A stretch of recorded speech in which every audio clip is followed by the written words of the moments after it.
Once upon a time, in a faraway land, there lived a man so exceptional that the divine hosts of heaven and hell were forced to take note. A man dangerous enough to bring Satan to his knees, but selfless enough to make God himself raise an eyebrow.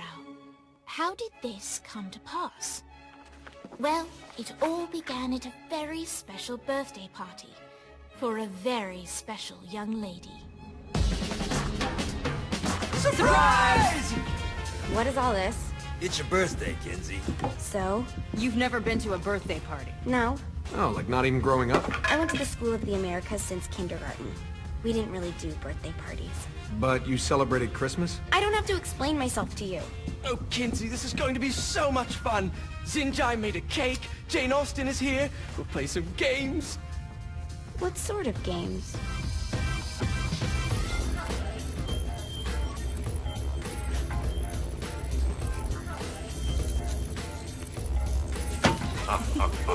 So you celebrate birthdays by trafficking with spirits? It's spooky and fun. It's a bunch of letters. It's tradition.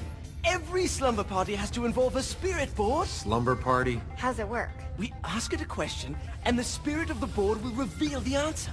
How? Yeah, someone pushes the pointy thing to wherever they want. Wait. Can we go back to you and your slumber parties? No time. All right. Everyone put their hands on the cursor. Cursor. I feel the magic already. All right. Will the President/God Emperor for life ever choose a partner to reign alongside them? No. Ooh, someone's getting married. Shut up, Matt. Who will tame the president's wild heart? What are you guys trying to spell? I'm not moving it. That's the spirit, Kinsey. I'm serious. I'm not moving it either. Neither am I. Jezebel? Who the fuck is...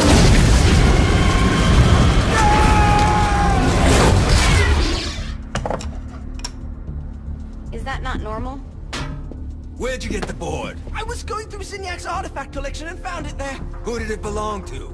Alistair Crowley? Christ. Guys? I think it's laughing at us. Fuck this.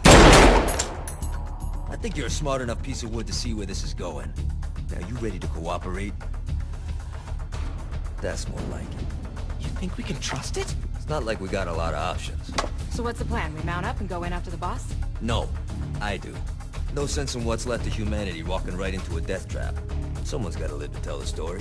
That's a stupid plan, Johnny. I'm leaving you in charge. Hell of a plan, Johnny. Are you serious? I'm coming too. Are you kidding me? How do you plan to come back? I try not to sweat the details. You need someone with you that does. No. It's my birthday. Fine. Alright then. You know where my friend is?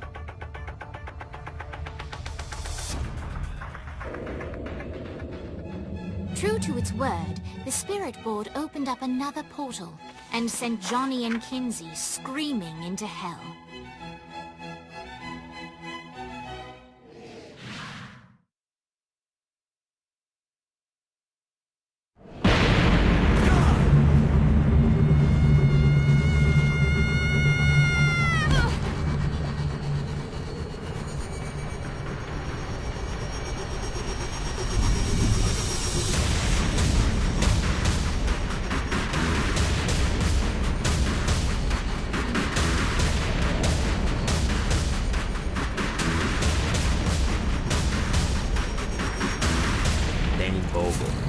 Ultor's behind this, I know it. Ultor and the Saints haven't been enemies in years. You really think he's responsible? You don't know him like I do. The boss put him through a window for a reason. The reason was the boss was kind of fucking crazy back then. That's a fair point. You know how much easier this would be if we just found a car? You know how much easier this would be if you just gave me a second? Alright. Now how are we gonna find the Ultor building? Biggest building down here, giant Ultor sign on it. I don't think this is a problem. I'll buy that.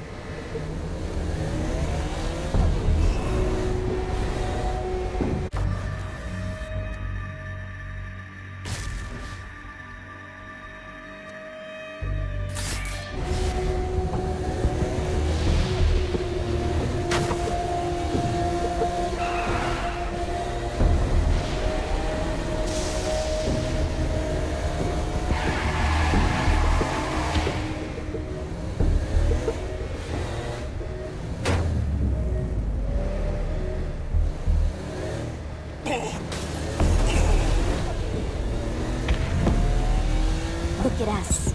Kinsey Kensington and Johnny Gat driving together on a birthday adventure. Are you always this excited? Generally, I'm a misanthrope. I get it.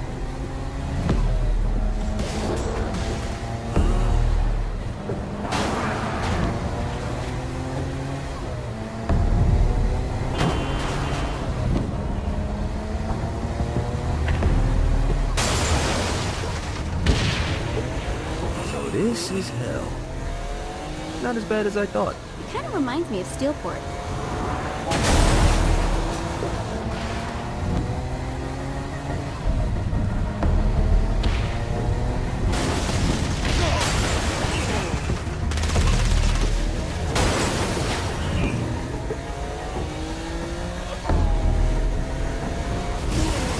I think we may have got the attention of the demons.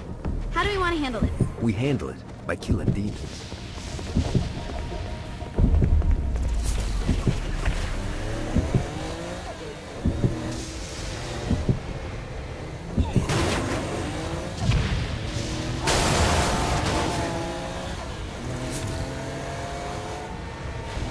So, what's the plan? Oh yeah. I'm gonna shoot him in the face unless he gives us the boss back. What if Dane doesn't have the boss? I'll probably still shoot him in the face.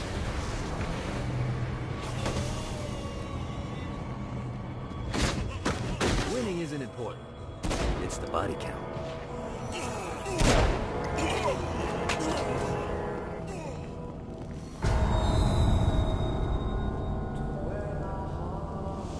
Welcome to hell. Shouldn't you have a receptionist? Such is the plight of eternal damnation. I have a feeling you didn't come here to catch up. Let's talk in my office.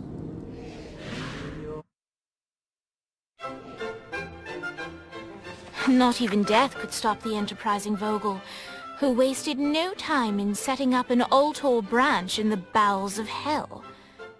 Dane was eager to fill Johnny in on the ever-shifting politics of land rights in the underworld. But real estate mattered little to Johnny, who only cared where his friend was.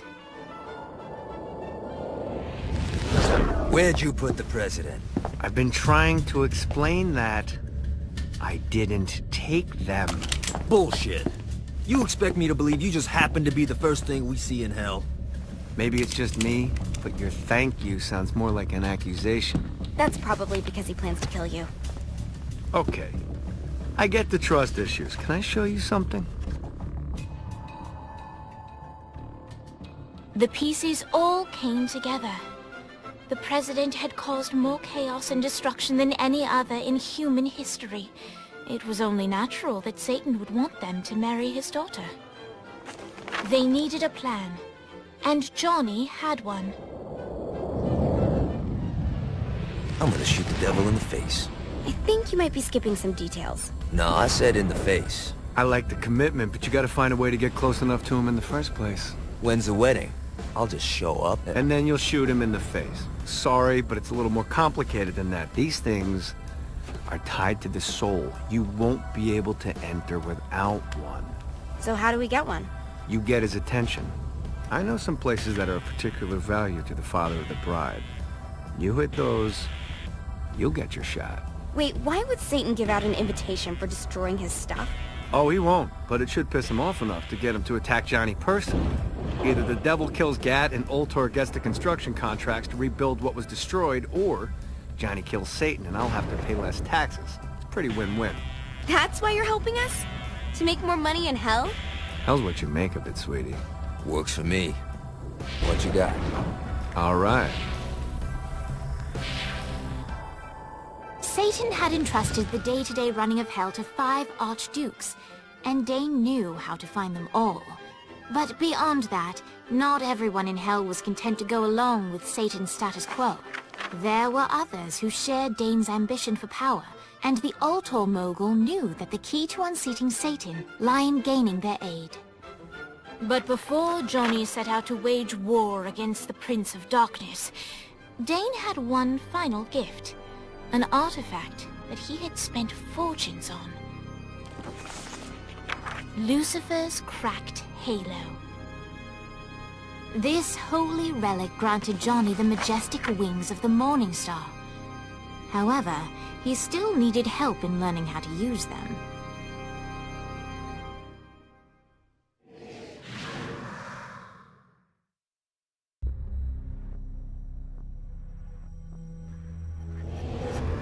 you got me out in the sticks, now what? Would it kill you to show a little excitement? You're about to experience angelic flight, for Christ's sake. Dane. Someone needs a nap. Just collect some Great. Now you should have just...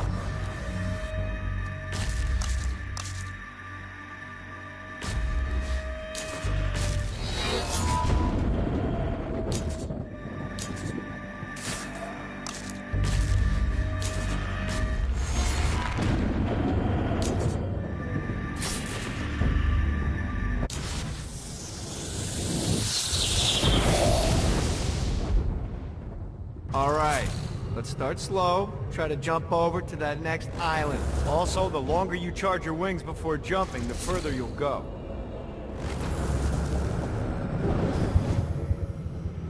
Hey, you didn't fuck it up. Good job. Now get up that cliff.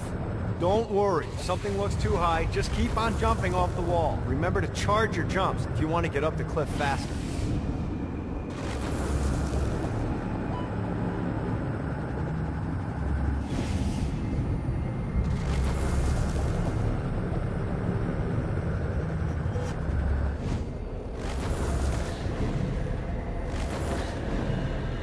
Now it's time to fly. You heard of crawling before walking? Well, in this case, you need to jump before you can fly. Launch yourself in the air with a jump, and then hold your wings out to glide to that next island. I put out some orbs to show you the path. You'll have to dive to reach the next island. Do that by pointing your head down. Don't worry, the rest of your body will follow.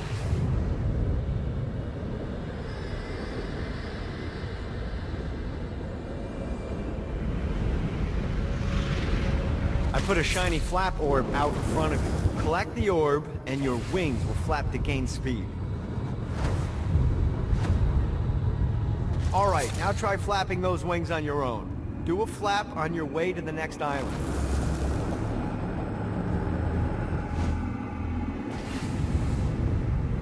Gotta pick it up.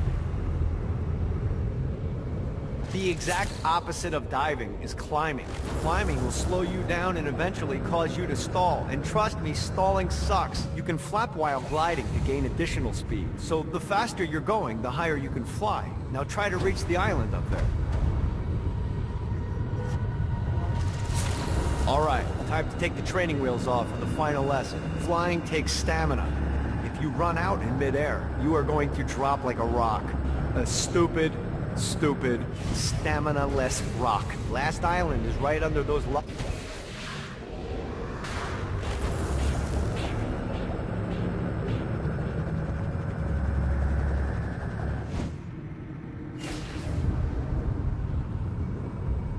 Yeah! Let's get you back to the old tour building. I want to run through all the stuff you can do to hurt Satan. Sure thing. See you soon. Here's the deal. If you want some FaceTime with Satan, you need to get his attention. Now, Satan hates being challenged, so anything you do to undermine his control is good. Fraud, mayhem, shooting demons in the face, anything. You can keep track of Satan's wrath with this handy meter. Get it high enough and you'll be having drinks with Big Red in no time. I've compiled a list of shit to do, so take a look and do whatever sounds fun. Oh, one more thing. We have some potential allies down here. Trust me, you want to impress them.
God, this feels good.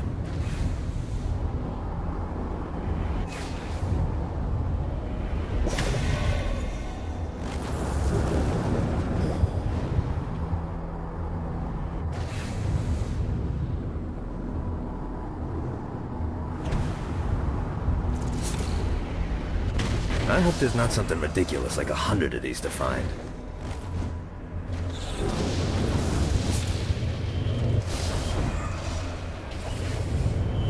Need to rest the wings. Let's see what these things can do.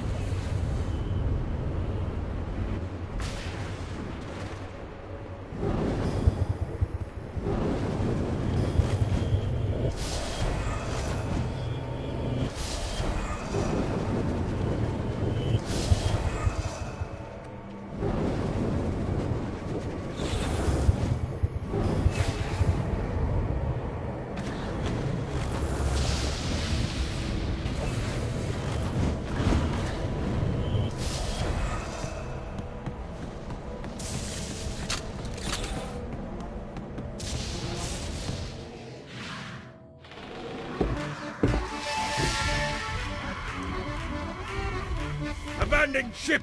We've been boarded!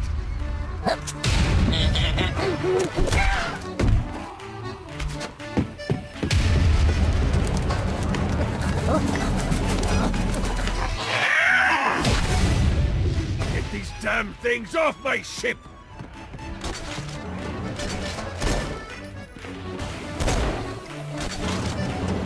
I am the scourge of the seven seas!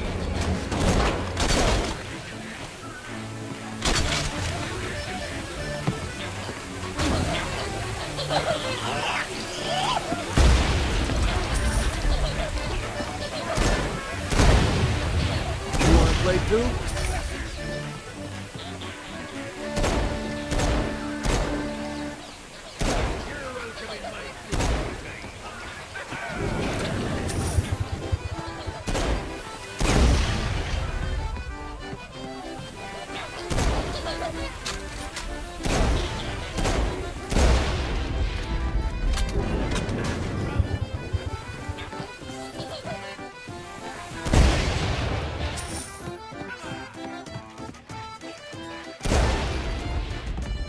I got a bit of treasure in that chest over there.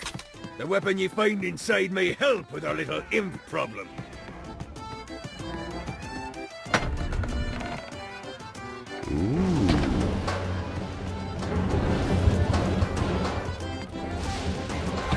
No, not another one of these.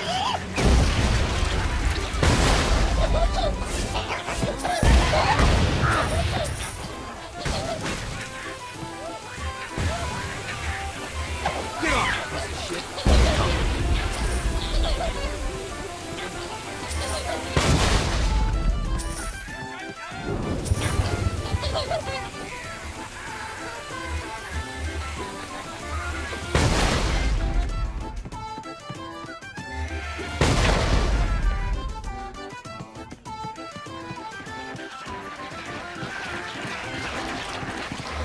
I summoned these imps to serve as my crew. I forgot what a handful they could be. Once aboard, they wouldn't listen to their captain. They ran amok in the bowels of the ship.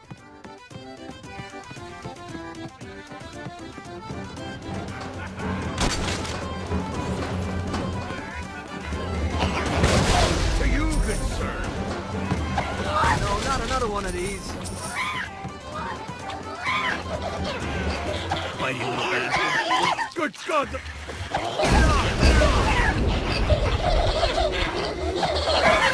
Another one of these. Get off, piece of shit. I can do this all day.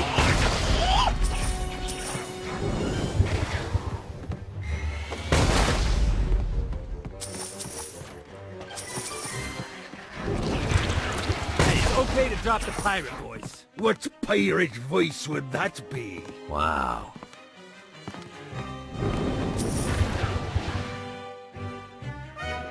Zinyak's destruction of Earth had a profound impact on the afterlife. To heaven, it was a logistical nightmare. St. Peter's meticulous nature drove purgatory wait times to unbearable levels. Meanwhile, in hell, where souls in pain were used as currency, it created a new era of prosperity for the wickedly enterprising. This economic boon resulted in the coffers of hell to be overflowing, which in turn piqued the interest of the most notorious man that sailed the seven seas. Long had Blackbeard been a thorn in Satan's side, robbing tax collectors on a semi-regular basis. But the promise of an immeasurable fortune drove him to be even bolder. An arrangement was reached. Blackbeard would provide information on strategic targets in exchange for a share of the profit. Johnny, who was interested in murder, not money, happily agreed.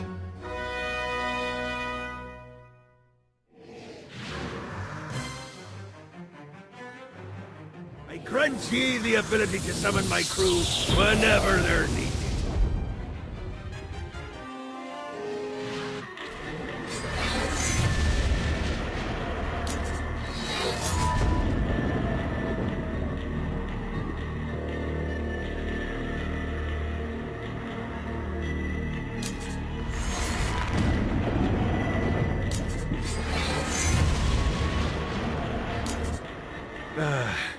If I could only get...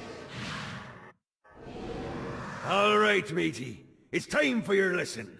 Let's summon me favorite scurvy-riddled hellion, the Imp. Why don't you start off by summoning an Imp to take out those enemies?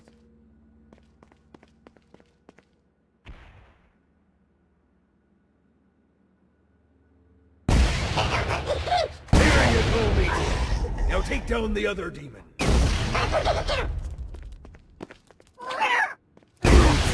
Fighters are vicious. Now let's practice your aim. Take down the demons on the islands.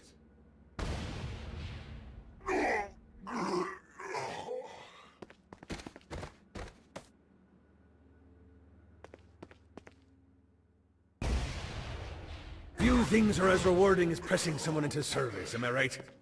Now get going. There's a whole wide world waiting to be plundered.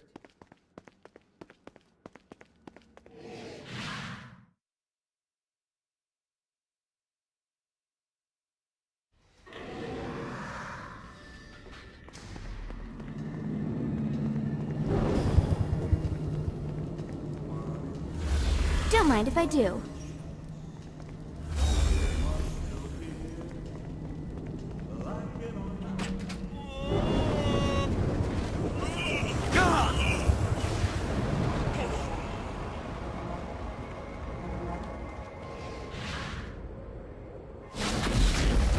There's lots of ways to get Satan's attention, but we should never forget the classic, rampant fucking murder.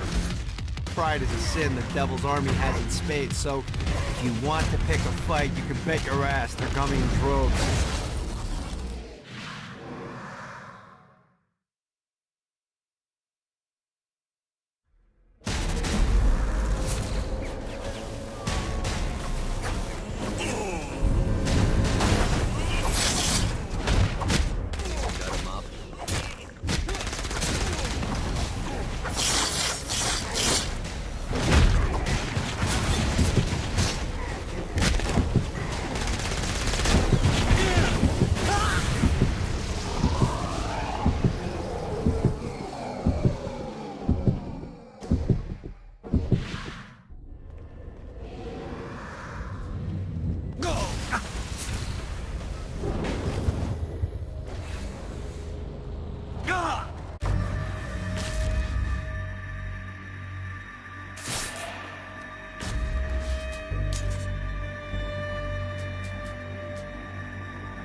I raided a Centerpol office and found information on where the president is being kept.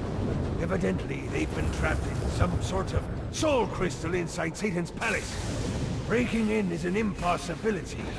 Your best bet to save them is to continue to try to draw Satan out of his palace.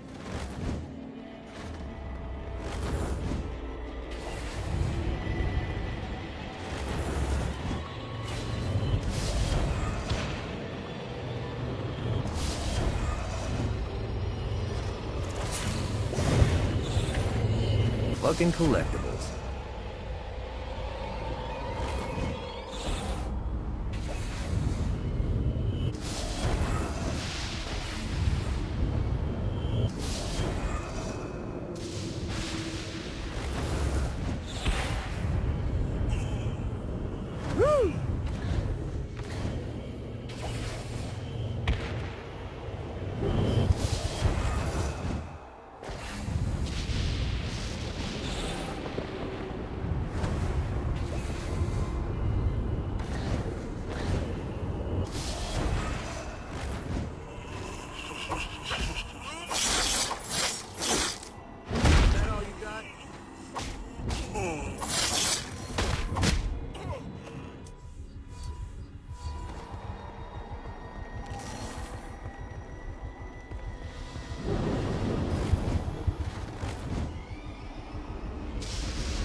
Right. William Shakespeare, humanity's greatest playwright, and hell's most diabolical purveyor of entertainment, looks on as a brave mortal on an Orphean quest enters. The bard's interest is piqued, and he looks to test his visitor's mettle.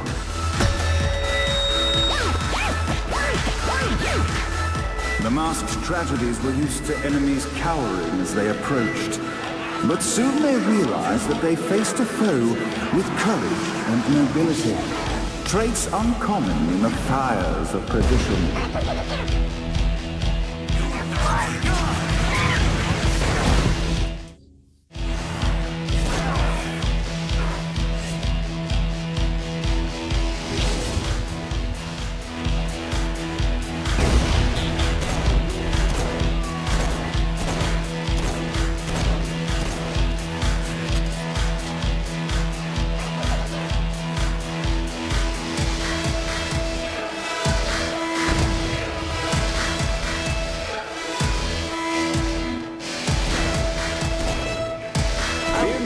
Incident resolved.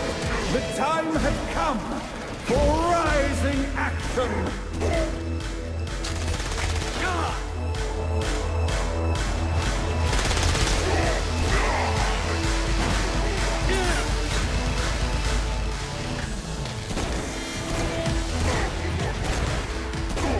The battle raged on below, and as bullets and blood flew, the bard arched a curious eyebrow.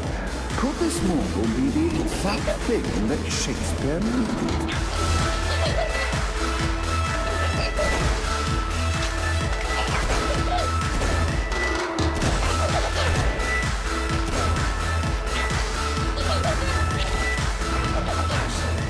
This battle is far from over, mortal. Arise! And now, Act 3!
think I'm scared of you?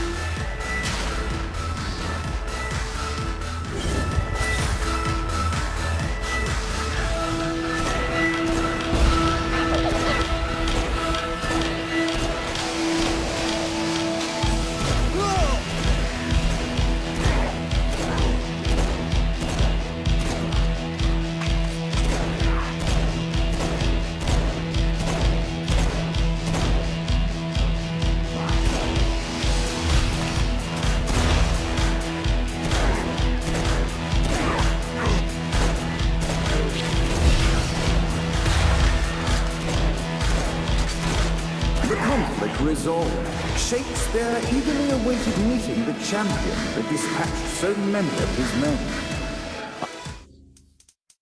Undoubtedly, they were here for the bard's aid, and while happy endings were not a thing found,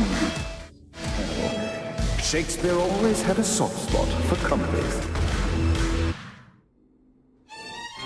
In the land of the living, William Shakespeare is regarded as one of the most prolific playwrights of all time.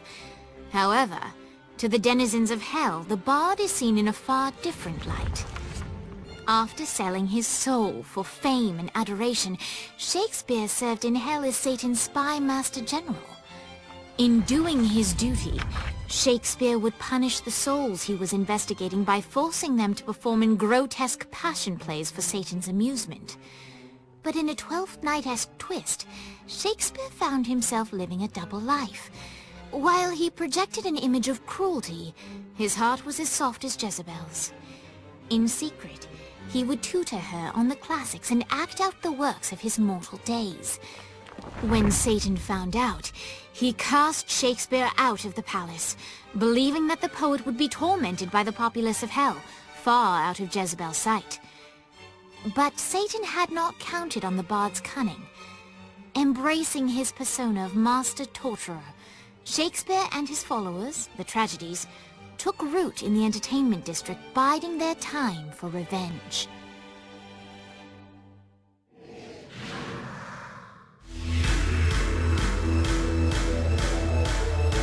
So Shakespeare called forth the Deus Ex Machina, to bestow our protagonist with the arcane power of Force Stomp.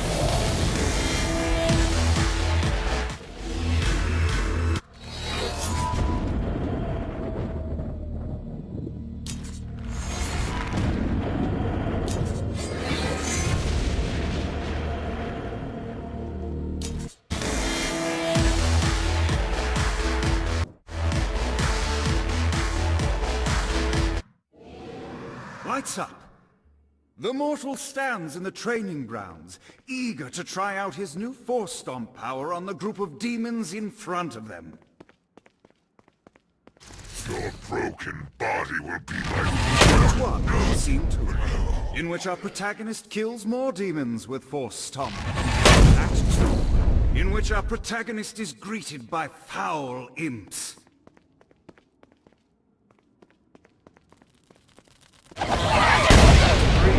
In which our protagonist learns that Force Stomp even works on flying enemies, enabling them to remove it. The day is won, and the curtain closes on our noble hero.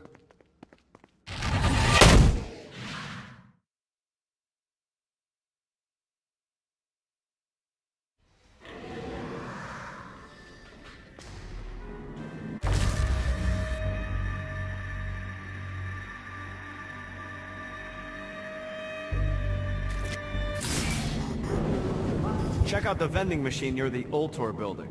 Is it a special vending machine? No. Have you bought stuff from a store already? Probably. But I would be remiss as your guide if I didn't show you the basics.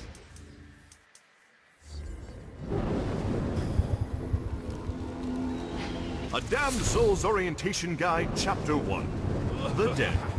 Welcome to hell, O ye of questionable morality. Who you were on Earth no longer matters. When you arrive here, everyone from the mightiest crime lord to the elderly gentleman who takes pens from banks begin the same way, as wretched ghouls wandering the streets. As a shadow of a man, you are stripped of your sins and condemned to a meaningless existence. Eternal playthings for a demonic host who is all too eager to ply its trade.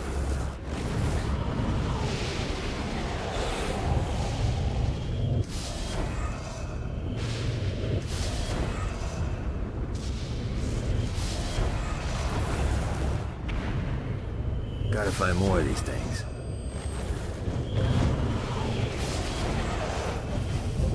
This is bad timing.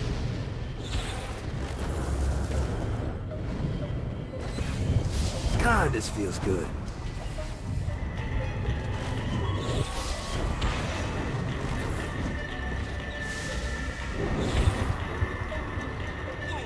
Another clue.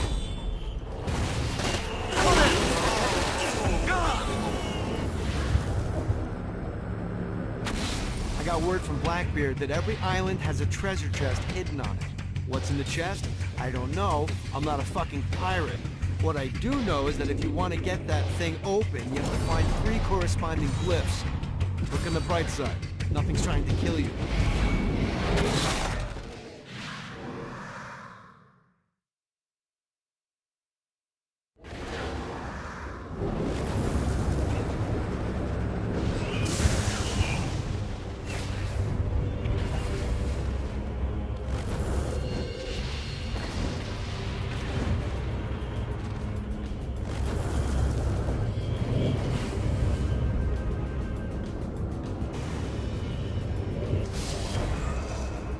Gotta pick it up.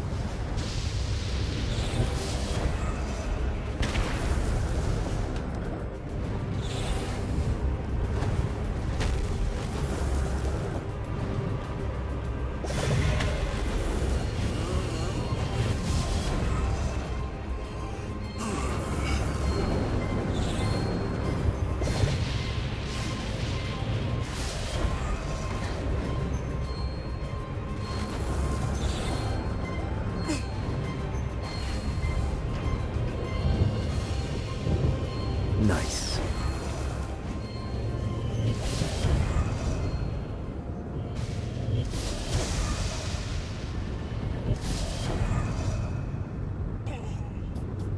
Woo!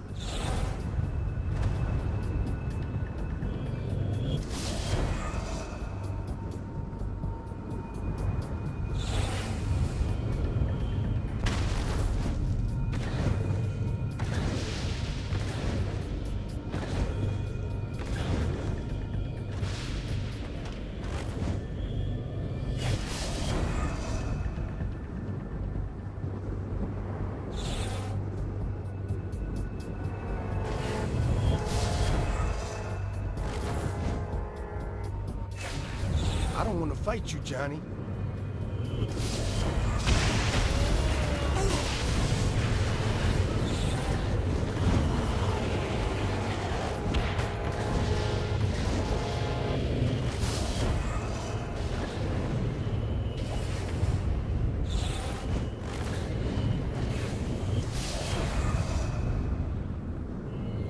Lost count on these things.